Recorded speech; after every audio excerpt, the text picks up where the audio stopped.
हरे कृष्णा, राधे राधे। कैसे हो आप सभी? आशा करती हूँ आप सभी स्वस्थ होंगे, मंगलमय होंगे। अपने वादे के अनुरूप ले आई हूँ श्री राधा रानी और श्री ठाकुर जी से जुड़ी एक अनंत कथा।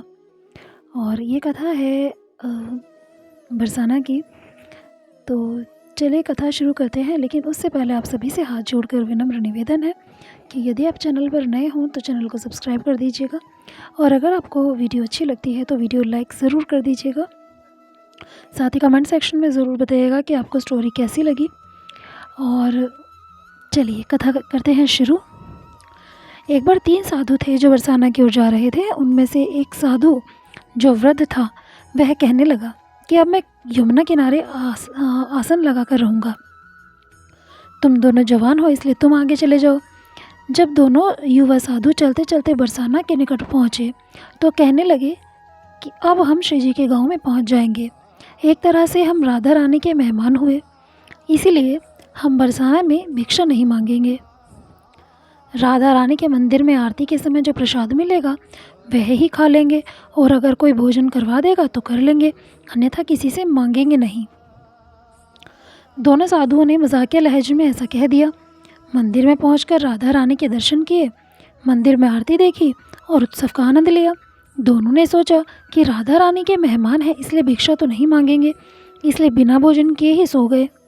उस रात्रि राधा रानी ने स्वप्न में मंदिर के पुजारी को जगाया और कहने लगी कि मेहमान भूखे हैं और आप चैन से सो रहे हैं। पुजारी जी आश्चर्य से कहने लगे कि मेहमान कहाँ हैं? राधा रानी कहने लगी कि 2 साधु हैं जो बिना भोजन किए सो गए हैं। पुजारी जी जल्दी से उठे और साधुओं को ढूंढकर उन्हें जगाया। वह पूछने लगे कि क्या आप श्री राधा रानी के मेहमान हैं? पुजारी जी कहने लगे कि आप उठकर बैठो, मैं आपके लिए अभी भोजन प्रसाद का प्रबंध करता हूँ। पुजारी जी मंदिर में जो भी उत्सव का भोज प्रसाद बचा था, लड्डू, खीर, रसगुल्ले और जो भी भोग प्रसाद बचा था, जल्दी से दोनों को परोस दिया। साधु मन ही मन सोच रहे थे कि हमने तो मजाक में कह दिया था कि हम राधा रानी के मेहमान हैं, राधा रानी ने तो सचमुच हम पर कृपा कर दी। भरपेट भोजन कर दोनों साधु राधा रानी का ध्यान करके सो गए। तभी दोनों साधुओं को एक ही समय पर एक जैसा स्वप्न आया। दोनों के सपने में राधा रानी आई और पूछने लगी कि भोजन करके आपको तृप्ति हुई? दोनों साधुओं ने हाँ में हामी भर दी।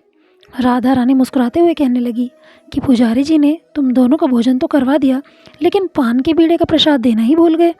राधा रानी ने दोनों के सिरहाने पान का बीड़ा रख दिया।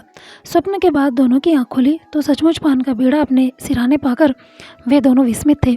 राधा रानी ने मजाक भाव में एक कहा गया वचन भी सत्य साबित कर दिया और बिना मांगे दोनों को भरपेट भोजन भी करवा दिया। सचमुच में बहुत करुणामयी है मेरी श्री राधा रानी। यूँ ही नहीं उन्हें बरसाने वाली कहा जाता। बरसाना कोई जगह का नाम नहीं, बल्कि राधा रानी के स्वभाव का नाम है बरसाने वाली, जो केवल कृपा ही कृपा बरसाती हैं। तो बरसाने वाली श्री राधा रानी की जय। बोले श्री वृंदावन बिहारी लाल की जय। आशा करती हूँ कि आप सभी को ये वीडियो अच्छी लगी होगी और ये सत्य घटना भी अच्छी लगी होगी। सुनकर गदगद भी आप हो गए होंगे। आपसे अनुरोध है कि यदि वीडियो अच्छी लगी है तो लाइक ज़रूर कर दीजिएगा, और यदि इसी तरह की और वीडियोस राधा रानी की कृपा से संबंधित और सत्य घटनाएं यदि आप सुनना चाहते हैं तो चैनल को सब्सक्राइब करके बेल आइकन को प्रेस कर दीजिएगा, ताकि आगे आने वाली नई स्टोरीज़, नई कहानियाँ आप तक सबसे पहले पहुँचे। बस लाडली जो भूखी हैं तो केवल प्रेम की, यदि उनसे प्रेम किया जाए, कोई भी भाव उनके साथ रखा जाए, तो लाडली कभी भी उस भाव को व्यर्थ नहीं जाने देती, उस संबंध को व्यर्थ नहीं जाने देती। हम साधारण तुच्छ प्राणी हैं जो जरा सी स्वार्थ की पूर्ति ना होते ही अपने रिश्तों को, स्वभाव को भूल जाते हैं। पर लाडली जो इतनी करुणामयी है कि मजाक में किए गए भी किसी संबंध या भाव को सत्य साबित कर देती हैं और उस संबंध को अवश्यमेव निभाती हैं। फिर से लेकर आऊँगी एक ऐसी ही कहानी, एक ऐसी ही सत्य घटना के साथ। तब तक के लिए बने रहेगा चैनल पर और श्री लाडली जो की भाव से सेवा करते रहिएगा। हरे कृष्णा, राधे राधे। आप सभी का वीडियो देखने के लिए बहुत बहुत आभार।